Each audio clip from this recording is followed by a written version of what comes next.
Balaleli bokhozi FM. Ucebo lwenkosi lo wakaMakhaza eNewcastle eBlood Bush. Odume kakhulu ngelikaKhazozo. Sengifikile kakhulu nje ngibonga nje ithuba engilinikeza ukhozi. Ngangingazi ukuthi ngelinye ilanga ingoma zami ziyodlala kwisikhondla somsakazo futhi ngiyabonga nje iqhaza lokhozi likhulu kakhulu empilweni yami nasebrandini yami nje ezukhazozo.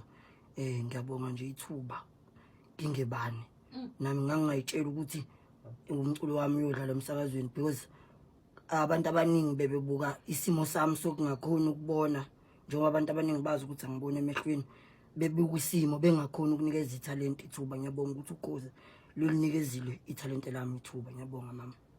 Siyabonga yazi siyenza futhi nasekhaya ngathi umculo into esuka ekhaya emuva ikakhulukazi sicathamiya usitshelene ekhaya nokucathamiya nabakini.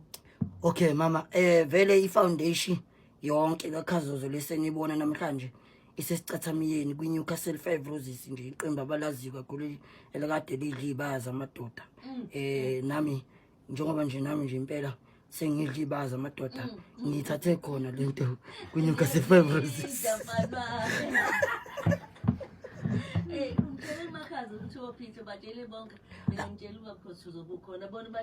Ngibatshelile bonke ekhaya bayazi bonke nje lapha lamuntu emlazi bayazi ukuthi hayi uKhazozo is in the building kukhozi namhlanje. Ngoba khona nomcebo labazobona ngisho nge-digital wethu okhozi ukuthi umuhle kangakanani babona usiyami indaba ilana ke ngiyezwa ngadlebeni ukuthi hayi nemambazi mbeli la uze wakho ladies black mambazo kanjani. Yabona nje mama ithuba elikhulu lokuthi ngirecord umsebenzi ozakalwe emsakazweni ngilinikwe yilo impela imambazo ubaba uSibongo Senshabalala lapha estudio sabe silapha eGlenwood. Yes, nginikezwe yibo nje ithuba nje lokuthi ngakhe nje umsebenzi wami ivuma baby nje le nonqobile le ingoma yami yokuqala yadla lo msakazweni yibo abanginikezele lo thuba nginjingelwa uDust umfoko kaNkosi uDJ Dust lapha.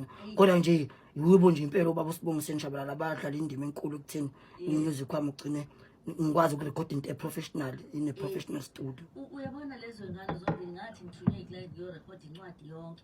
Bathi ithi ngiyahamba wathi Dust umali ungamcharge. Kusamathi ngane yami. Amen. Abanjalo ke mama. Nami the same thing yiyo le bayenza kimi impela kathi wa no Khazozo la ekhaya uyayirecordela nje. Siyabona bazobona ziza ngakuningi abangazi ukuthi kanjani kanti into efana nalezi. Ukwenza kwabo kahle ebantwini bengabheke inzuzo ngoba esikhathini esiningi abantu babheka inzuzo nalapho kungamele bebheke khona inzuzo kodwa nje sikule nje eqaleni balokho babengenzela nje ukuhle.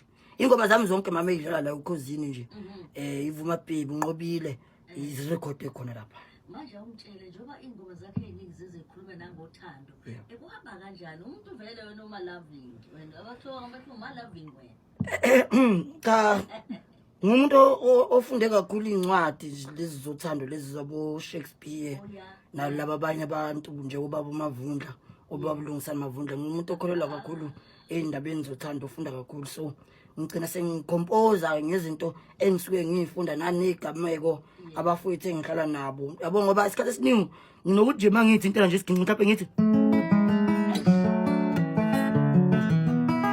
yazi umuntu avela akutshele ngentombi yakhe mfana wangikhumbuza intombi yami mina ngisangikhanda ingoma ngale ndaba ayixoxayo. Awuphindele leyo ndana leyo nothando ushama.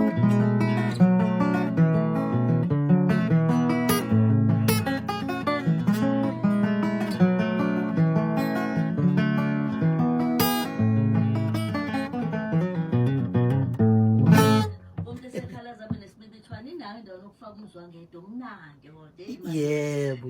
Manje sizula dishout uvuma baby siyazwa uthini umyalezo wakho uhlala usiphathele umyalezo oya kubalaleli oya kubaphathi oya kwezomculo uthini umyalezo wakho? Into yokuqala nje ngizoqala ngisho mama because ngicabanga ukuthi baluleke kakhulu ukhozi ehlezi lishumayela njengoba sazi ukuthi eminye yemigomo enkulu noma ephambili yokhozi ukufundisa nokuqwashisa. Ngizoqala nje lapha komama abazela abantwana abaphila nokukhubazeka ukuthi umntwana wakho ungamvaleli ngaphandle ungamvaleli endlini ungamncinci ithuba lokuthi kuye esikolweni. Nami nje it's my late mom uMamkhasibe owangithatha wangisa esikoleni noma sengingaboni wakholelwa ukuthi kodwa ngelinye ilanga I can be something, ngelinye ilanga ngingakhona ukuguqula isimo sasekhaya.